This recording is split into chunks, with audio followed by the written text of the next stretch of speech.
here in 1995, and this picture here is of our company in the 1990s, and we went on the roof of one of the buildings on A Street and took the picture. That was our Christmas card. This girl sitting here is a designer. She was a designer for 38 years. The girl sitting down, her name is Rosemary Brantley, and she was the chair of the fashion design department at Otis. Was the chair of the fashion design department at Otis. Do you know the school Otis? It's a fashion design school. It's the only four-year fashion design school on the West Coast. She graduated from Parsons, New York, and she was designer of the year in her class. Oh, wow. And her chair followed her and asked her to come here and open the school, and she did. Wow. And she was also the designer of our collection. And we made 5 collections a year. 5. Until COVID. You can have this if you'd like. Oh, yeah. This is our, we were staples before the office supply. We came here before they came after us. And we made basics. That was our whole thing. Made everything in cotton knit. From day to night. Don't get close to me, I'm too old. Sorry. I need a filter, baby. Tell me what's her name had the filter.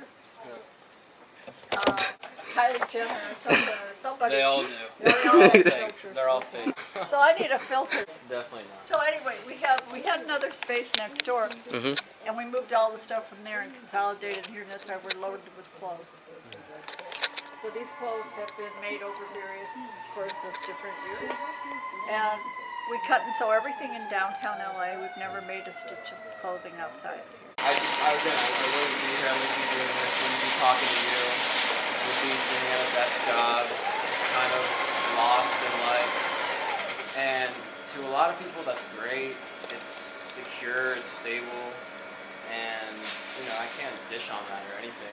But I probably like you. I was like a little hardwired to more artistic interests, more creative things. Everyone that's here and everyone that's made something of this place took a risk, kind of ran with it, you know what I mean? Like, I've been trying to figure out what I want to focus on. I was doing so many things. I was DJing, I was doing Photoshop stuff, Illustrator, editing videos for years, but it kind of became more clear, as I found my people, found my scene. I wanted to be doing something like this, I wanted to be hands-on, creating things from scratch, making clothing, and just trying to put my ideas out in the world, and like have an idea become a product. It's a really, really rare thing, and as somebody that's like big into the idea of like fulfillment, like I wanted to live, every day, live a fulfilling life.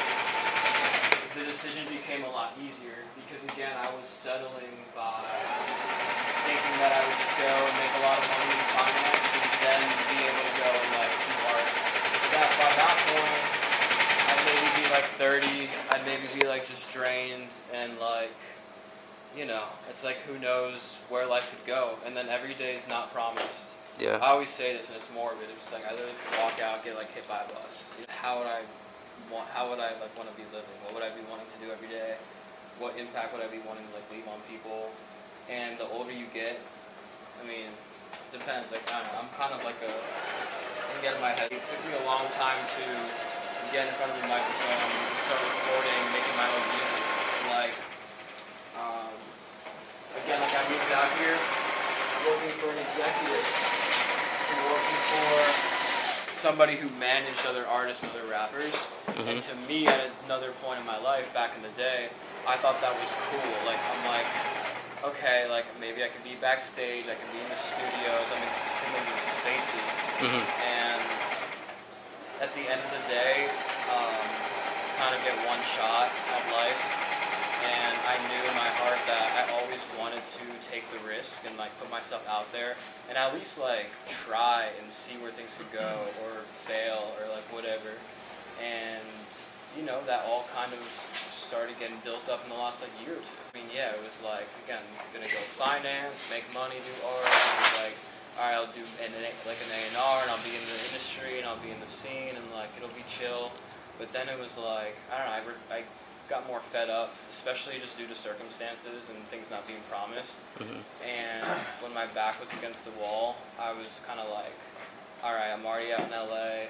I hadn't even finished school at the time. I finished like online, so I moved out, left everyone I knew, lived alone in Hollywood, and I was like, fuck, like, what do I do now? And like, I thank Tino, Henry, Pat, who runs this place, for not only like opening their doors, but helping me cultivate my taste, like actually giving me the confidence to like come in here, do my own shit, and just gave me a shot. And by all means, like, I'm still just starting and still building something of my own. It's still early, but I mean, I've grown so much as a person. And again, when I think about the last couple of years versus like the life I was living or I was intending to live, it's dramatically changed between like, again, that fulfillment, like feeling like, you know, I'm just doing something meaningful, but like doing something that actually like feeds my heart and feeds my soul. And it's beautiful. It's draining, but it's beautiful. You know, the older I get, it's like I try to put myself in like uncomfortable situations and try to grow from things and just see where things go. Because my dad's from Colombia, South America, and he sacrificed like everything to give me an opportunity to like basically do this. And if I were just choosing to like, you know, do whatever, kind of be complacent and I don't know, not throw it all away, but not give it a try. Fullest, Yeah. like it becomes an easy decision after that. I think it's beautiful how this one spot has probably inspired so many people and they don't even know.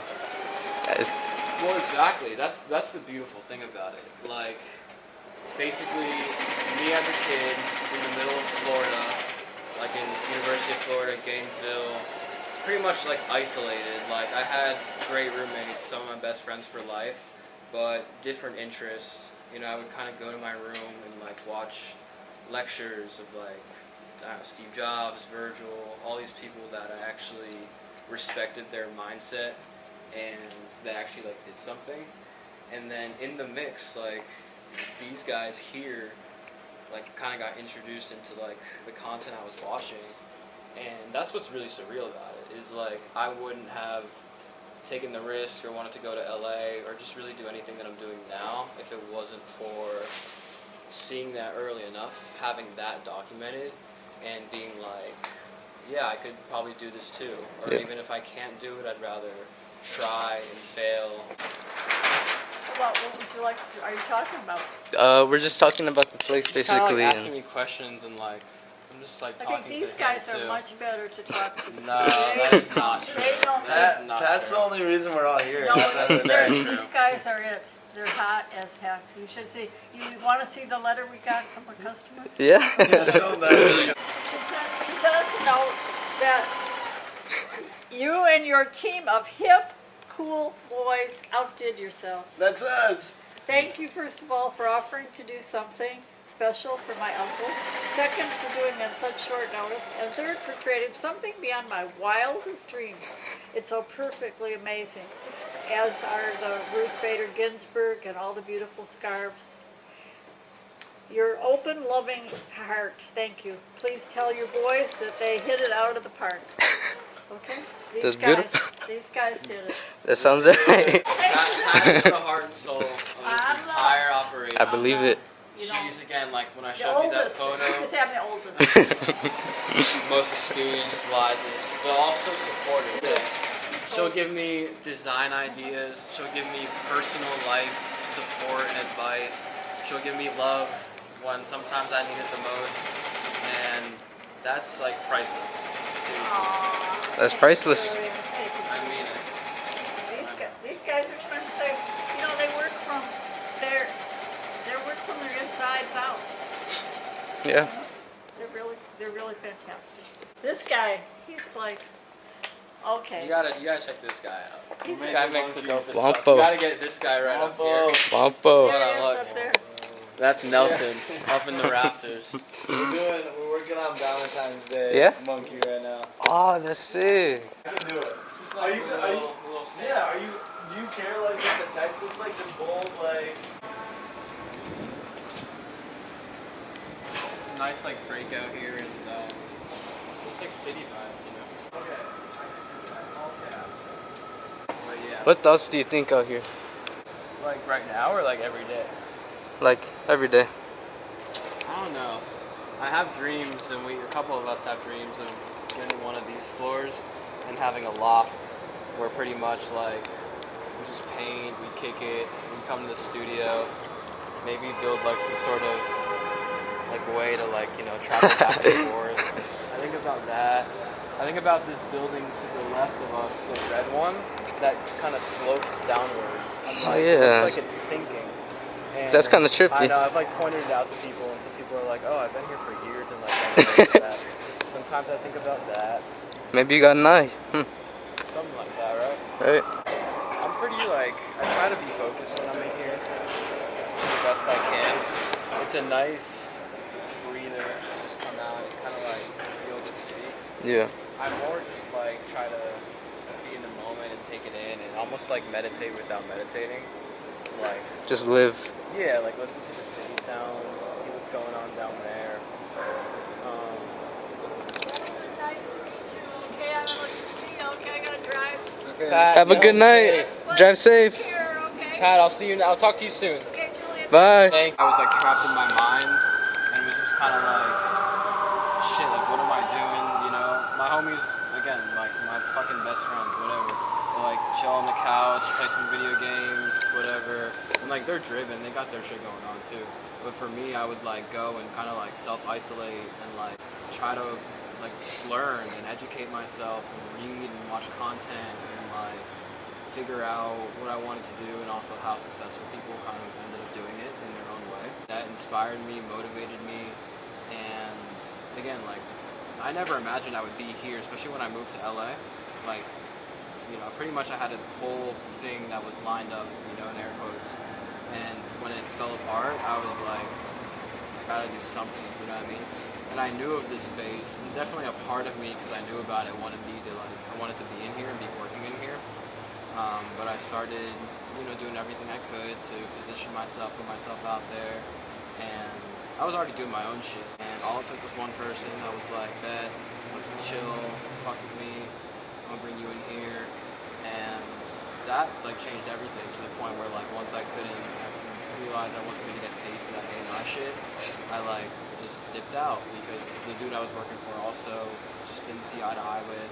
And I was like, I'm either gonna go and do the same thing I would have done in New York and been in the studio for like 10 years, late nights on Excel, like as like an intern / A&R manager, just to like maybe have some fun nights at a concert, whatever, and just exist in the scene.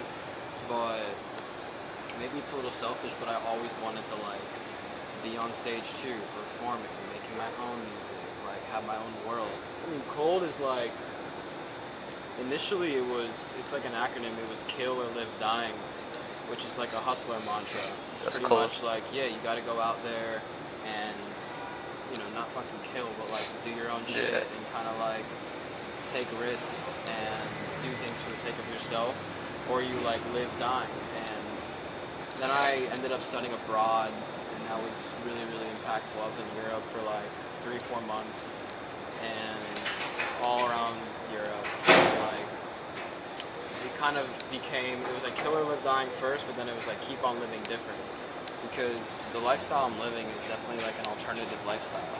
You know, it's not something that you can go to school for or necessarily train for, or like have a clear-cut path to, you know, doing what you want to do. Like when I try to explain it to my parents, they know now that like it's, you know, pretty much you got to do it in your own way and try to make it work and figure it out.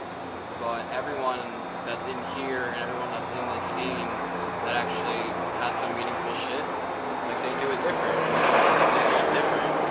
And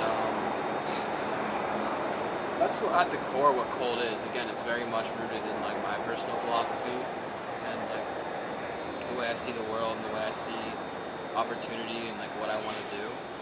And long term, you know, I want it to be a cohesive visual language fueled by my design, from my ideas, And that's what's cool is like when I was in school, in my room, whatever, I was like learning Photoshop, learning Illustrator, like teaching myself things that I believed could help me down the line, like trying to have more tools under my belt. And it's probably the best thing I could have done. So by the time I got here, I knew these programs and I could actually cook up a piece and make something. And it kind of all worked out in that sense.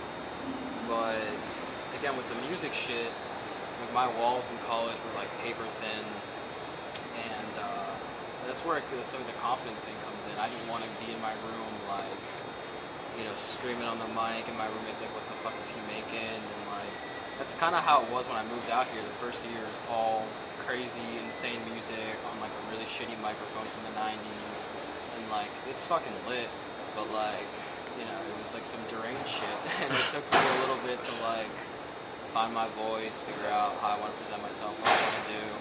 And it's still being built, you know what I mean? It's all a process. It's all a process, exactly. And I'm trying to find, I guess, the intersectionality and the blend between keeping my voice and my instinct and my ideas, but also trying to treat it like a business and apply what I learned in college to, a creative field and to a music venture. And it can get a little twisted because a lot of people start younger and they just start fucking doing shit, and that's kind of what you need to do. You just be living and be outside and like figuring it out. But yeah, it took me some time, and it's still like my vision's clear and like what I want to do is clear. It's just on me right now, mainly me as like the main force and center of gravity to execute it, because it's not just like I want to be some underground rapper. It's not just like I want to be a designer. You're building a whole world. Yeah, it's, and it's something that like I'm working on day by day, and it's become clearer and clearer. And the longer you do it, the easier it gets, because it's all in evolution too. So that's the best part, honestly. It's an evolution. I haven't actually put my degree into practice. It's good that I have a fallback, and that's kind of what my parents always wanted. But again, like I told them too, like I'm pretty much out here in LA. Again, living alone in Hollywood, like I'm gonna put my heart and soul into this shit and just treat every day like it's my last. Again, like God forbid hit by a bus, but that shit would fucking kill if I was like hit by a bus in New York, working a finance job, and like never did the art shit, You're doing what you want to. And also, timing is important too. Like I commend you for what you're doing because you're starting young and you kind of know what you want to do already. For me, it was like, it took a long time for me to have the confidence to kind of like take that risk and just kind of express myself in the way I wanted to express myself. I was always dressing different, whatever, but like at the expense of people being like, just like comments that people, that I never asked for. Yeah. And that didn't do anything to me drastically or anything too crazy, but it inhibits you a little bit. Just in the back of your head. Yeah, it's like, like am I gonna be judged or like looked at like differently because I'm whatever doing what I want to do or making some crazy ass music or making crazy clothes? That's the hardest part about creating, and then once you get past that, you just stop caring about what everybody thinks, and then it just becomes like yeah. a I mean, it's like a 180 mindset. It's completely 100% different. 180. Yeah, like I mean, if I was in school and like again, like just back to my roommates, like there was a point when I was there where I felt like I was like trapped in my mind.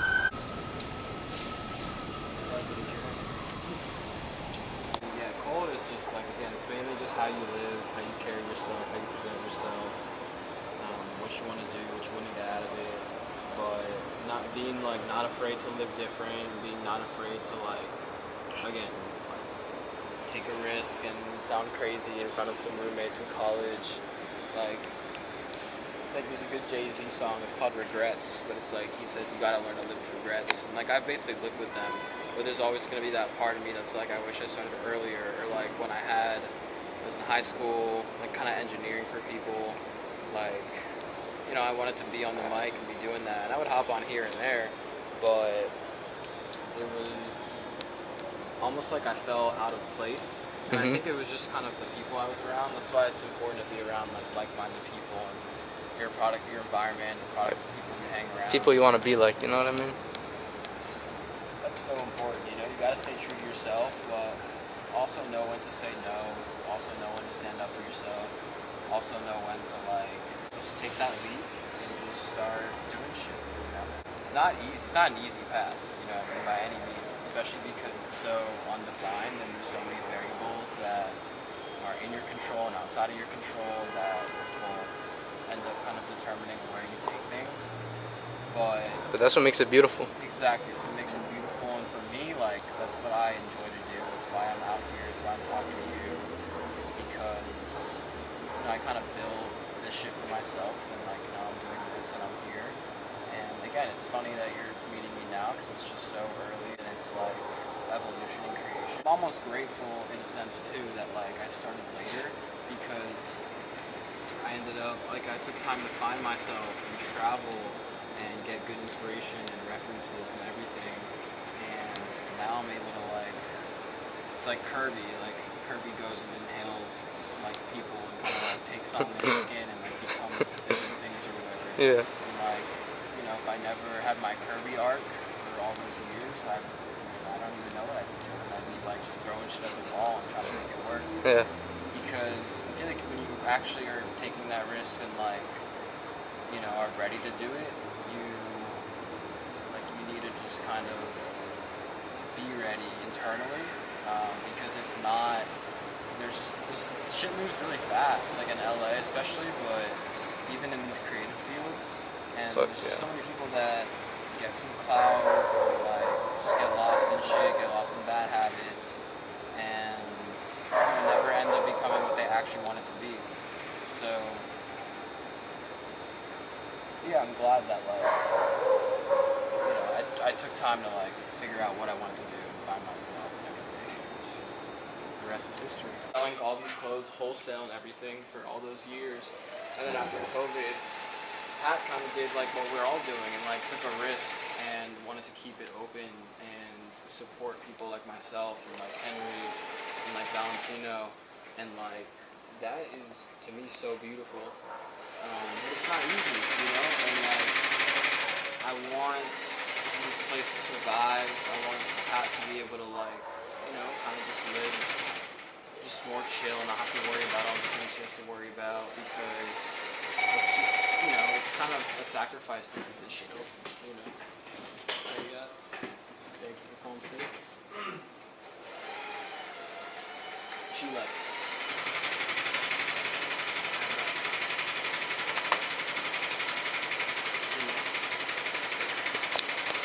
You saw that photo of all those people, and it was a whole thing, and a whole operation with a bunch more.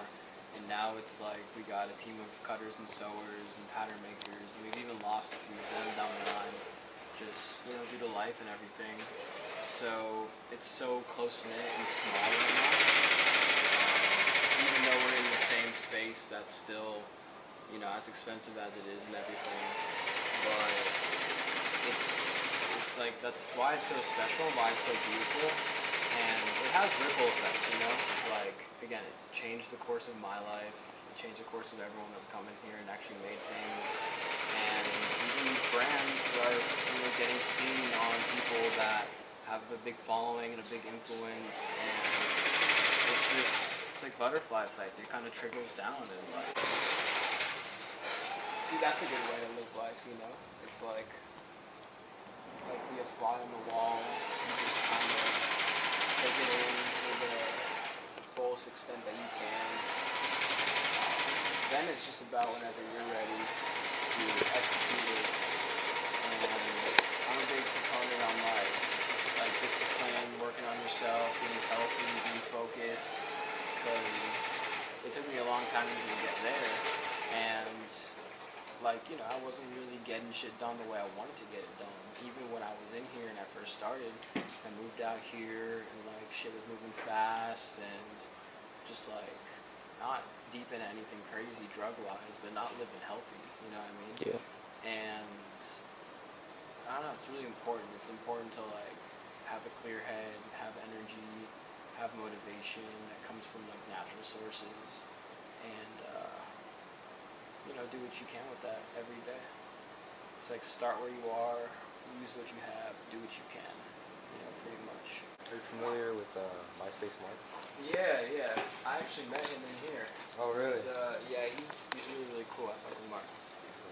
Yeah, he's He's a good friend of Jordan's, took it from the Bay Area. Good music, good aesthetic, good taste, you know.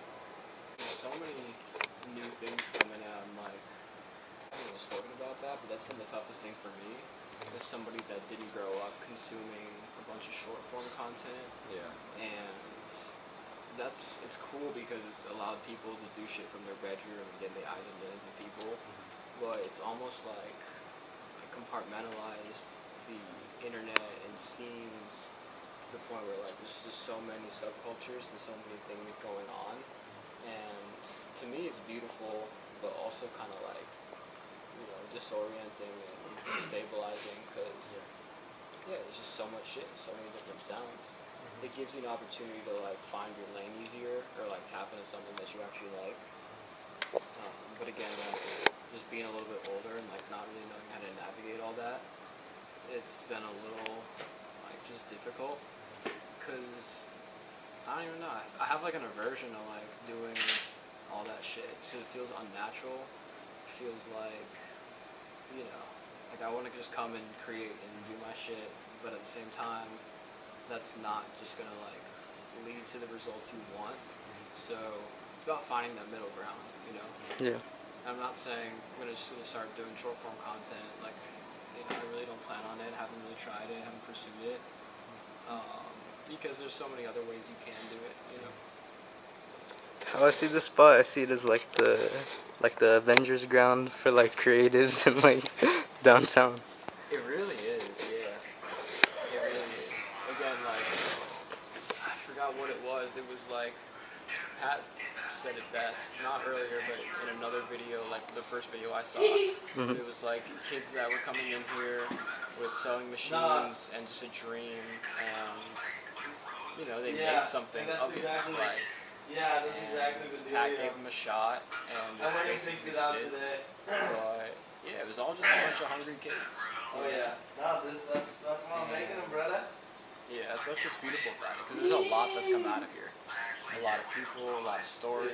Yeah. How you doing on this? Life moves fast in LA, but it also moves fast in here, which is good. You know, you want to go really fast and be like. There's just a bunch of shit going on. It's always something in the best way possible. But I kind of feel like that's how like the best stuff is made. Kind of like when it's just like a house of creatives, just like Exactly. not like jumping off of each other's ideas, but jumping off of each other's energy. Yeah. You know what I mean? That's like the. Exactly. Energy in here is great. And there's a handful of other people that come in consistently, but they just don't happen to be here right now or today. But that's what's so stimulating, you know, having those conversations, seeing other people's stuff, and, you know, it's like teamwork and collaboration. That's what really drives, I think, all of us to an extent. We all kind of operate solo and like do our own things and have our own ideas and our own vision. But if we were just, again, like doing it from our rooms or whatever, who knows where any of us would actually be? Because it takes a space like this, and it takes that certain energy and just feeding off each other's energies to like just get shit going. I know this is special, and like you can kind of see it too. Yeah. As such. No, it's good to see you via the side. I don't know. I just feel like, again, like that shit that got me in here like should be documented and like should I mean, if we can inspire like one other person to like literally not make clothes or make music or whatever, like move to LA or start working in here, it's just like, you know, not settle. Like there's literally something on the computer, it says like never settle, but that shit's like so freaking important, you know what I mean? Because like, I mean, I was settling for years, bro, like for years, kind of like unintentionally, you know what I mean? Like, it's just, again, it's like a comfort thing, it's easy. You can sign on the balcony if you want.